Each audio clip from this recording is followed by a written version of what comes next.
오늘은 미숙한 삼손을 섭리하시는 하나님, 미숙한 삼손을 섭리하시는 하나님 이라는 제목으로 말씀을 선고합니다.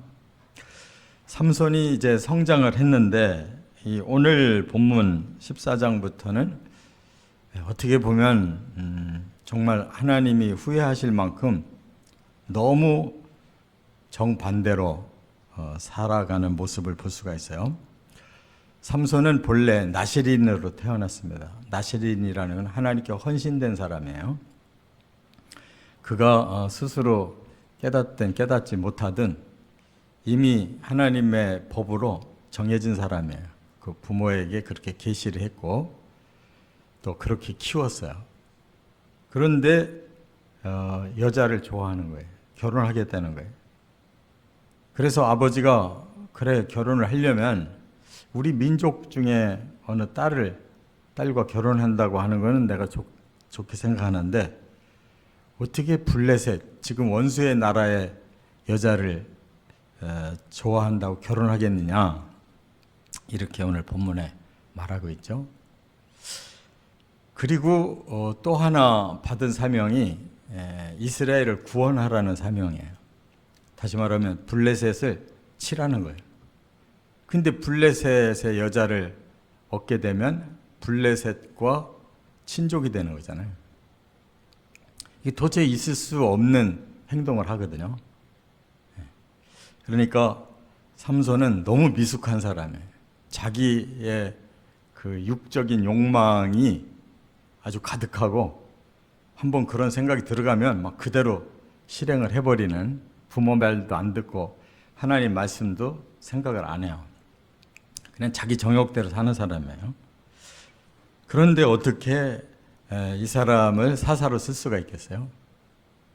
하나님의 섭리가 미숙한 사람이기 때문에 블레셋과의 이런 관계가 좋았다가 이것이 깨지면은 훨씬 이 삼손에게는 분노가 일어나거든요.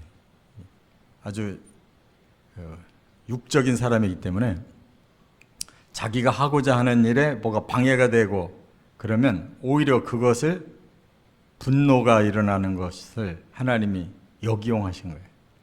그래서 블레셋 사람들 많이 죽인 거예요. 우리가 볼 때는 조금 하나님 생각도 어이가 없어요. 아니 하나님이 사사를 통해서 정말 하나님의 뜻대로 거룩한 백성들을 만들어야 되는데 어떻게 이렇게 엉망진창인 사람을 사사로 세우시고 또 그걸 좋게 포장하면 섭리하신다고 그러지만 그 사람의 분노를 이용해서 원수를 갚는, 이것이 어떻게 말이 되나 하는 생각이 드는데 하나님은 사람을 다 하셔요. 그래서 못난 놈은 못난 놈대로 쓰셔요. 잘난 사람 잘난 대로 쓰시고. 그러니까 하나님의 그 포용력이 너무 크다는 걸 알 수가 있고, 안 되는 사람은 그냥 살살 돌려서 어떻든 좋은 결과를 만들어내시는 하나님이라는 것을 깨달아요. 그래서 우리도 미숙한 거 천지잖아요. 자기가 자기는 못 보고 남은 잘 보거든요. 굉장히 예리하게 판단하고 비판하는데 그 비판이 다 자기에게로 그대로 돌아오는 거거든요. 예수님 말씀대로 비판하지 마라. 그래야 네가 비판 안 받는다. 그러셨는데 사람은 알면서도 비판이 먼저 나오잖아요. 근데 그런 것을 하나님은 또 다독여가면서 섭리하셔요. 또 그런 사람이 있으면 또 공동체가 한 번씩 긴장을 해서 또 바로 서는 경우가 있어요. 아무튼 오늘 하나님의 섭리를 세 가지로 우리가 볼 수가 있어요. 첫째, 1절부터 4절에 보면 결혼의 갈등을 통한 섭리. 삼손이 하필 블레셋 여자를 좋아해서 거기서 그 여자에게 반해버렸고 부모의 말도 안 듣고 그냥 무조건 결혼을 하겠다는 거예요. 그래서 부모님이 할례받지 못한 백성과 결혼을 하면 되겠냐, 그것도 많이 양보한 거잖아요. 너는 본래 결혼하면 안 되는 하나님 앞에 헌신한 나실인이다. 그런 게 안 통하는 거예요. 아니 제가 반한 여자가 있는데 왜 제가 사랑하는 여자랑 결혼 못 합니까? 이거예요. 오늘날에도 이런 갈등이 가정마다 많아요. 결혼은 지가 원하는 대로 하겠다는 거예요. 근데 부모 눈으로 볼 때는 안 맞는 게 너무 많은 거예요. 근데 결국은 해버리잖아요. 그럼 하나님은 그냥 내버린 거냐? 아니에요. 그걸 통해서 결국은 블레셋을 깨뜨리는데 이용을 하시더라 그 말이에요. 이 결혼 문제로. 자, 그래서 이제 삼손이 영적인 일에는 전혀 관심이 없고 이런 육적인 욕망대로 살고 싶어 하는데 여기 4절에 이렇게 해석이 돼 있어요. 때에 블레셋 사람이 이스라엘을 다스린 까닭에 삼손이 틈을 타서 블레셋 사람을 치료함이었으나 그의 부모는 이 일이 여호와께로부터 나온 것인 줄은 알지 못하였더라. 부모는 막 속만 썩는 거예요. 삼손은 자기가 하고 싶은 대로만 하는 거예요. 근데 하나님은 배후에서 이 결혼이 결국은 깨질 거고 결국은 삼손이 분노가 일어나서 블레셋 사람을 많이 죽이겠구나. 그럼 결국은 이스라엘을 지배하던 블레셋이 많이 죽으면 약화가 돼서 그 이스라엘이 다시 구원받겠구나. 이것이 하나님이 보시는 큰 눈이란 말이에요. 우리가 막 복작복작하게 서로 감정 싸움하고 뭐 조금 자존심 싸움하고 뭐 이권 싸움하고 별짓들 다 하는데 그 속에서 하나님이 크게 안고 좋은 방향으로 끌고 가셔요. 하나님의 교회와 성도들을 깨달으시 바랍니다. 두 번째 5절부터 14절에 보면 수수께끼의 갈등을 통한 섭리. 이건 무슨 말이냐? 이제 억지로 부모님 모시고 블레셋으로 장가 가려고 갔어요. 딥나에 그 여자가 살고 있는데 그런데 가다가 포도원 앞에서 사자를 만났어요. 이게 뭐 드문 일이잖아요. 사자를 만났다고요. 그래서 삼손이 사자를 때려 죽여요. 그것도 하나님이 영을 주셨다고 그랬어요. 그러니까 사자 때려 죽이는 게 지금 뭔 대수냐고. 피해서 가야지. 근데 하나님의 성령이 그 사자를 때려 죽이도록 갑자기 영감을 주신 거예요.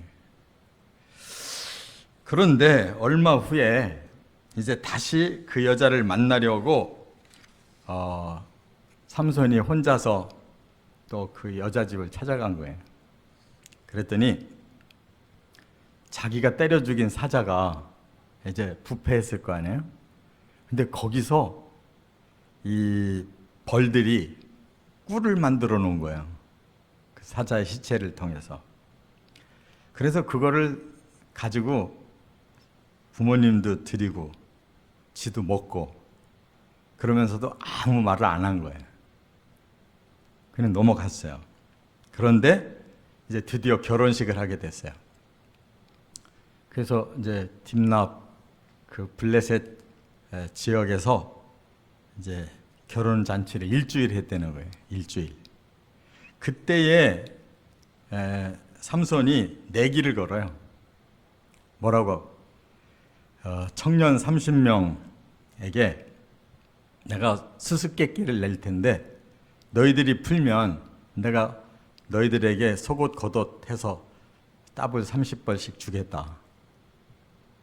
근데 만약에 수수께끼를 못 풀면 이제 삼손에게 그 30벌씩을 한 번씩 다 겉옷 속옷을 한 쌍씩 해서 30벌을 내게 줘야 된다. 이게 잔치 기간 동안에 일어난 일이에요.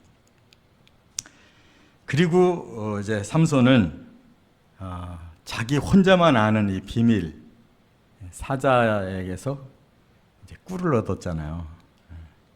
그걸 가지고 이제 문제를 낸 거예요. 수수께끼를 뭐라고?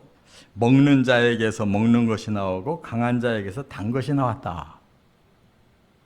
이게 자기가 사자를 죽였는데 사자의 몸에서 벌꿀이 생긴 것을 희한하다라고 생각하고 그렇게 말을 한 거란 말이에요. 먹는 자에게서 먹는 게 나오고 강한 자에게서 단 것이 나왔다. 이게 무슨 뜻이겠냐 하고 수수께끼를 낸 거예요. 그런데 블레셋 청년들이 알 턱이 없잖아요. 삼손은 다 내용을 알고 거기서 문제를 냈는데 블레셋 청년들은 알 수가 없어요. 그로 인해서 이제 큰 사건이 벌어지는 거예요. 그러니까 하나님이 왜 쓸데없이 힘을 쓰게 사자를 죽였을까? 하나님이 그런 수수께끼를 통해서 사건을 일으켜서 블레셋도 한바탕 소탕하려고 하나님 하셨다는 거예요. 왜? 삼손이 힘이 좋은 사람이니까. 그러니까 오히려 삼손이 그 힘을 쓰는 것이 굉장히 위험한 짓을 할 수 있는 사람이지만 그에게 그것이 장점이기 때문에 하나님은 이렇게 사건을 엮어서 힘을 써서 블레셋을 많이 죽이도록 또 한번 섭리하고 계시다는 거예요. 이걸 우리가 어떻게 알겠어요? 근데 깡패가 못된 짓 하다가 어떻게 하다 예수 믿잖아요. 진짜 잘 믿어요. 바로 그와 같은 거예요. 사람은 장점이 단점이고 그 단점을 하나님이 어루만지시면 최고의 장점이 될 수 있는 거예요. 하나님의 섭리인 줄 믿습니다. 끝으로 이제 세 번째가 그 결정적인 사건인데 15절부터 20절에 보면 아내의 갈등을 통한 섭리하심이 있었다는 거예요. 자, 결혼을 했고 일주일 잔치가 지나갔고 이 수수께끼는 약속을 했고 블레셋 청년들은 알아낼 길이 없고 그러니까 결국 이 문제를 누구한테로 가져갔느냐? 블레셋 아내한테로 간 거예요. 청년들이 막 그냥 그 여자를 못 살게 구는 거죠. 너 살고 싶으면 네 남편한테 그 비밀을 빼내라. 그러니까 이 여자가 사랑하는 남편인데 자기는 블레셋 여자니까 블레셋 사람들의 말을 안 들을 수도 없고 얼마나 고민되겠어요. 남편한테 간첩질 할 수도 없고 블레셋 사람들을 또 몰라라 할 수도 없고 이 여자가 이렇게 갈등 속에서 결국은 블레셋 사람들의 손을 들어줘요. 그러니까 부부의 정도 깊은 거지만 피는 더 깊은 거예요. 그래서 남편 몰래 이제 그거를 자꾸 때를 써서 알아내는 거죠. 그러니까 남자들은 이제 여자가 계속 잔소리하고 물고 늘어지니까 또 그런 성격이 또 화통한 사람들이 있잖아요. 그러니까 뭐 여자한테 알려줘봐야 뭐 별일 있겠나 싶어서 알려줬단 말이에요. 드디어 만나는 날이 딱 됐는데 삼손은 얼마나 의기양양하겠어요. 너 내가 낸 수수께끼 너희들 찾아봤냐? 그러니까 당장에 그 말이 딱 나온 거예요. 왜? 아내한테서 답을 얻었으니까. 이제 삼손은 어떻게 해야 되겠어요? 응? 그걸 다 훤히 알게 됐잖아요. 막 분노가 치밀은 거죠. 그래서 일단은 자기가 약속했으니까 그것을 해결하는데 어디서 해결하느냐? 다른 블레셋 도시로 가요. 이 딥나에서는 사건을 일으키면 안 되잖아요. 다른 블레셋 도시에 가가지고 그 도시에서 블레셋 사람을 30명을 죽여가지고 그들의 옷을 싹 뺏어서 이쪽 청년들한테 줘요. 근데 하나님의 눈으로 볼 때는 이놈 블레셋이나 저놈 블레셋이나 어떻든 죽이면 되는 거잖아요. 지금 블레셋을 멸망시키려고 심판하려고 하는 거니까. 이게 하나님의 눈이에요.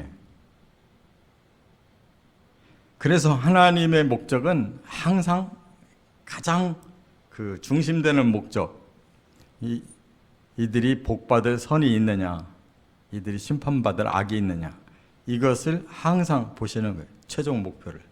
거기에 지금 삼손의 분노를 이용해서 이렇게 사용하셨다 그 말이에요.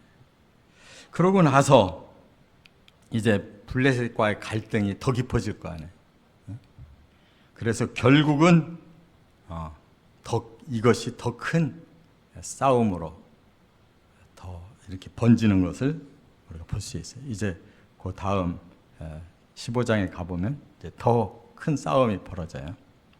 이렇게 삼손의 욕망은 지극히 인간적인 욕망으로 모든 걸 처리하려고 하지만 이미 하나님은 그가 태어나기도 전부터 그를 사사로 세우고 나시린으로 세우고 이스라엘을 구원할 자로 이미 지명을 하셨기 때문에 그의 모든 그 잘못된 그러한 것들을 다 선하게 돌려서 결과를 좋게 거두시는 하나님이라는 거.